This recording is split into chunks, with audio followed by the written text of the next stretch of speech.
I know there was an initial setback with at Farmers and so forth. So if you could just kind of lots going on with your game, with your career, and so forth. Just kind of bring us up to speed on where things are. Yeah. I mean, I'm honestly blessed to be here, blessed to have an opportunity to play on the PGA Tour. And, a couple weeks ago was a tragedy for me. I look forward to playing in the Farmers Insurance Open, being an ambassador for Farmers. But as I said, earlier to Scott Van Pelt last night, I mean, it was a blessing in disguise. Like I said, I wanted to play in the Farmers, being a brand ambassador for Farmers. But hey, God had bigger plans for me, but I'm just thrilled to be here. Thrilled all the support that I'm getting, the love that my family's getting. It's absolutely greatly appreciated from us, and I just love what the golfing world is doing right now. It's amazing, and I'm just glad to be a part of it. Have you had much experience here? Have you been to Pebble before? Is this your first go around here? Yeah. It's my first go around here in the Monterey. First time in the Monterey, first time at Pebble. But I love the golf courses. I told my buddy the other night if God made golf courses, he definitely started here on this property with these great golf courses around here. Okay, well, that's great. Well, with that, we'll open it up and take a few questions, and we will start with Black Golf Wire and Tarek, I hope I'm pronouncing your name correctly. If you could just unmute yourself, and you can turn your video on if you'd like, so that Kamaiu could see you, and you can ask your question. Kamaiu, good morning. How are you? Good, Tarek. How are you, buddy? Doing good, man. So I understand that you've been working with Andy Walker of the UGA Academy. With him being a former tour player and current college coach, how has working with him helped you to get to this point? And talk about your relationship you've built with him and how it prepares you to get to this moment and how it help the next generation of golfers. Yeah, I mean, it's just good to be around somebody who's been there. Andy and I's got a great relationship.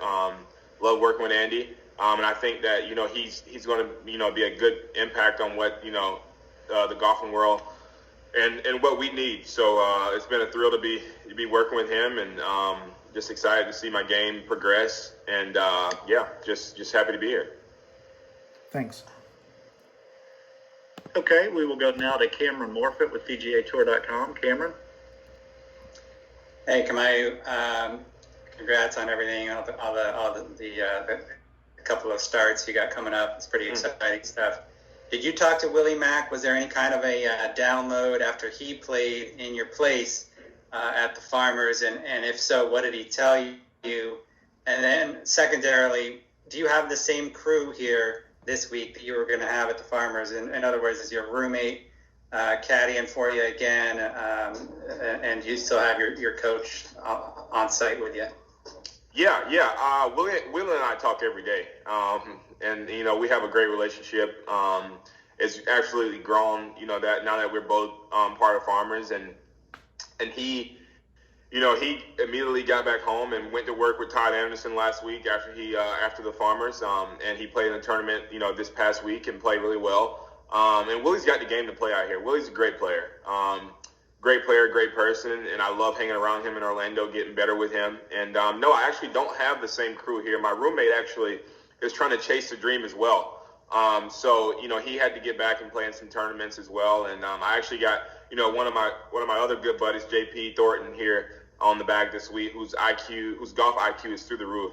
Amazing guy, amazing with numbers, very smart around the golf course. So I'm actually looking very forward to what we can do here this week, him and I, and what we can do down the line. So I'm excited.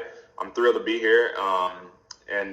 Just happy to represent the companies that I'm ambassador for, and I'm glad I'm an inspiration to people, and just ready to tee it up and ready to be a part of the PGA Tour. And real quickly, you played Torrey Pines before, or you at least played the North. Yeah. But do you have any familiarity with these courses in Monterey, or not really? Yeah. So I got here on Tuesday, and I've been playing every day since Tuesday. And so I'm learning these golf courses. They fit my eye pretty well. I cut the golf ball, so these are cutters golf courses, and pretty generous off the tee. But most of them are second shot golf courses.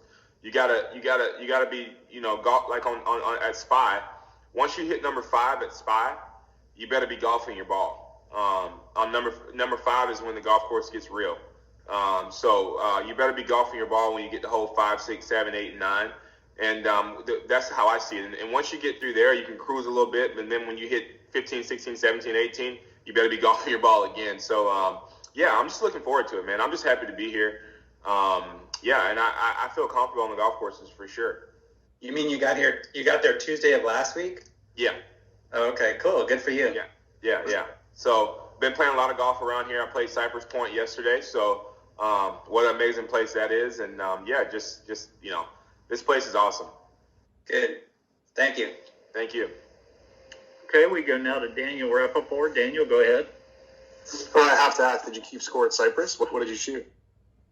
So I played Cypress with Harold Vonner and a couple, Greg from PGA Tour Live and Scott from Robo Golf. And we actually didn't really keep score. We was just around there, enjoying the time. We teed off at 7:15. Harold and I had a little bet going, and I beat him on the front. He beat me on the back. So, it was fun, going around that place with HV3. He talks a lot, and so do I. So we hit it off pretty well. And like I said, we teed off at 7:15, and we were the only ones out there for 2 hours. And so it was just so special. I remember that round of golf, for a long, long time for sure.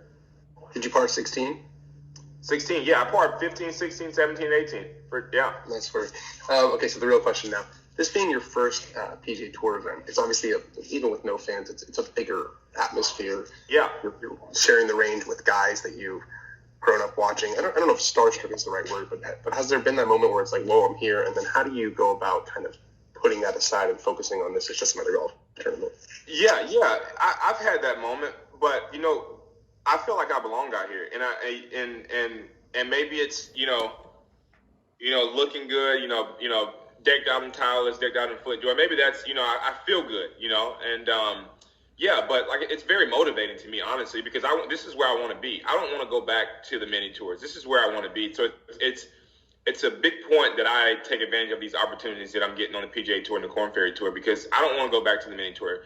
I mean, you get treated so well out here. The guys, I've met numerous guys this week that have been absolutely amazing to me. We've talked. And so, this is where I want to be. This is it right here. And this is all I ever dreamed about. And I'm just happy to be here. Good luck this week. Thank you.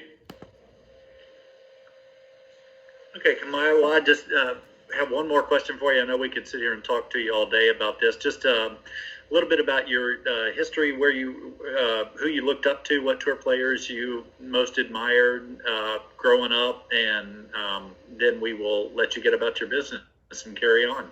Yeah. I mean, growing up, tour player wise, I looked up to Tiger Woods, Adam Scott.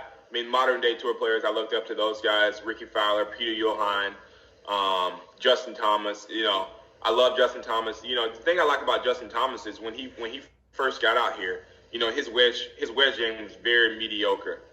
And to see where his wedge game has gone since he first came out on tour is absolutely amazing. And I think that's why he's one of the top players in the world today.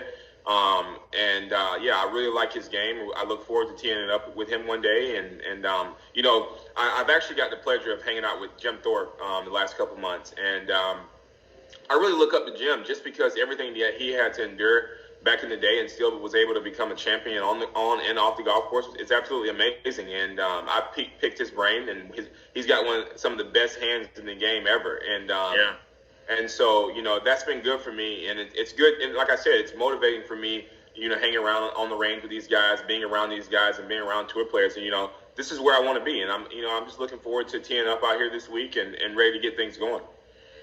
I had a great opportunity to spend time with Jim Thorpe many years ago, and he'll be the first to tell you he has the biggest forearms in the game. Absolutely. So my last question, and I promise I'll let you go, is what's your biggest weapon in your bag? What are you most confident with? What part of your game are you most confident with right now? Oh, I drive it straighter than anybody. All right, there you go. For sure. And I think that's what you need around these golf courses is to be in the fairway and playing from the fairway. And I think, if I can just stick to my game plan and do that, then I'll have a good week this week. That's fantastic. Well, we certainly hope that's the case, and we appreciate your time. Wish you the best of luck, and again, have a fantastic week. Hey, Doug, thanks for having me, man. Appreciate it. Thank you. Yes, sir. Thanks, Kamaiu.